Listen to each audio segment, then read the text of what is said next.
Si vous êtes nouveau sur la chaîne, n'oubliez pas de vous abonner et de liker la vidéo. On commence. Régulièrement accusé d'avoir recours à des produits dopants ou de consommer de la drogue, Conor McGregor attire logiquement l'attention à chaque fois qu'il publie quelque chose sur son physique. Sa récente sortie sur Instagram n'a d'ailleurs pas dérogé à la règle, la réaction des internautes étant sans équivoque. En termes financiers, impossible de trouver un combattant plus rentable dans l'histoire que Conor McGregor. L'Irlandais est une véritable poule aux œufs d'or pour l'UFC, qui continue de le soutenir quoi qu'il arrive. Si la superstar permet de brasser autant d'argent, c'est aussi parce qu'elle ne laisse personne indifférent. Mais aussi qu'elle n'échappe que très rarement à de grosses controverses.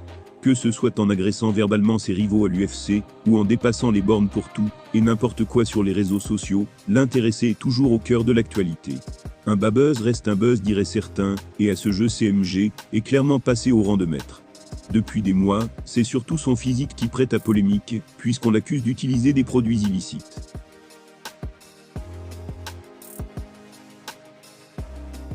La date de son retour dans la cage face à Michael Chandler est toujours inconnue, mais le Notorious s'était affiché affûté comme jamais dernièrement. Comme toujours donc, nombreux sont ceux à penser que ces préparations ne se passent pas de façon réglo.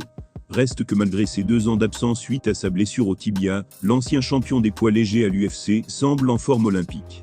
Avec n'importe qui d'autre, les fans se montreraient impressionnés par la carrure du combattant. Mais comme McGregor se soustrait depuis des mois aux tests antidopage de l'USADA, l'ambiance est on ne peut plus conspirationniste à son sujet.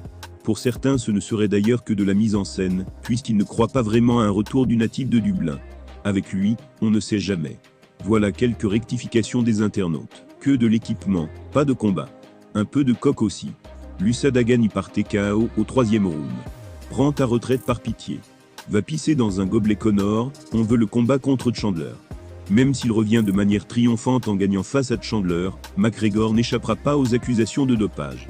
Paradoxalement, ça n'empêchera pas l'UFC de continuer à le mettre en valeur, afin de profiter de son potentiel en termes de marketing. Le résumé parfait de ce qu'est le Notorious en soi.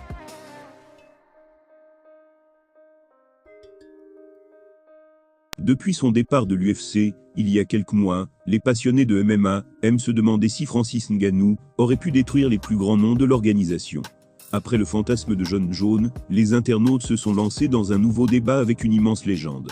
Francis Ngannou n'est plus un combattant UFC depuis de longs mois désormais, mais son ombre plane toujours au-dessus de la catégorie poids lourd. Déjà parce qu'il n'a jamais perdu sa ceinture de champion dans l'octogone, mais aussi parce que son face-à-face viral avec John a attisé un vrai intérêt des fans. Dans la même veine, un internaute vient de lancer un autre débat épique sur les réseaux sociaux, avec une question délicate sur un nouveau combat hypothétique. Voilà son post sur Twitter. Daniel Cormier contre Francis Ngannou. À leur apogée, qui gagnerait?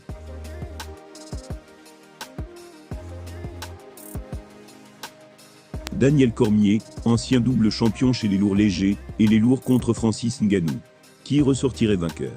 Le spécialiste de la lutte, qui pourrait peut-être annihiler les qualités de son adversaire en le collant pendant 25 minutes, ou l'homme à la puissance hors du commun capable d'éteindre n'importe qui en un coup.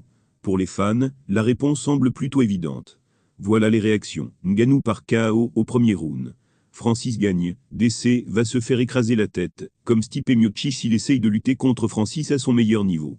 Les passionnés de MMA ne donneraient pas cher de la peau de Daniel Cormier lors d'un affrontement avec Francis Ngannou.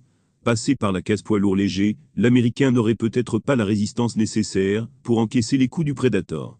D'autant plus que pour exprimer sa lutte, il devrait s'approcher de la zone d'impact et donc prendre des risques énormes. Comme pour de John Jones, personne ne saura jamais si Francis Ngannou aurait pu battre Daniel Cormier. En fait, à l'heure où il s'approche de ses débuts au PFL, il y a de nombreuses affiches de prestige manquées à l'UFC.